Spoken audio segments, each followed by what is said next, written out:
Sports authority of India, खेल मंत्रालय भारत सरकार और वाको इंडिया किकबॉक्सिंग फेडरेशन के निर्देशन में amateur sports kickboxing association of Madhya Pradesh द्वारा Khelo India Asmita kickboxing city league का आयोजन sports and youth welfare hall Chhindwara में किया गया। उद्घाटन समारोह में मुख्य अतिथि रहे पी.एल. साहू, अध्यक्ष सेवक यादव और विशेष अतिथि एडवोकेट सतीश देशमुख।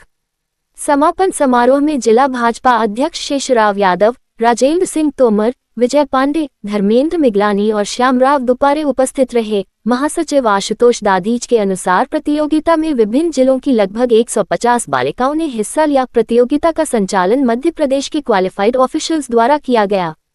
आयोजन को सफल बनाने में हनुमान तिवारी, ओंकार मोबे, रविंद्र जायसवाल, मेवालाल मंडलोई और रजनी नवरेती का विशेष सहयोग रहा। सुनीता सोमकुंवर की रिपोर्ट, जनता दरबार न्यूज 24 के लिए। जुड़े हुए थे, पावर लिफ्टिंग हमने की है, लेकिन उसके बाद हमारा खेल बदल गया, दूसरा खेल। आप अकेले सक्षम हो ना, आप इतने पावरफुल अकेले सक्षम, पूरी टीम को लेकर चलना पड़ता है हमारी सुरक्षा के लिए।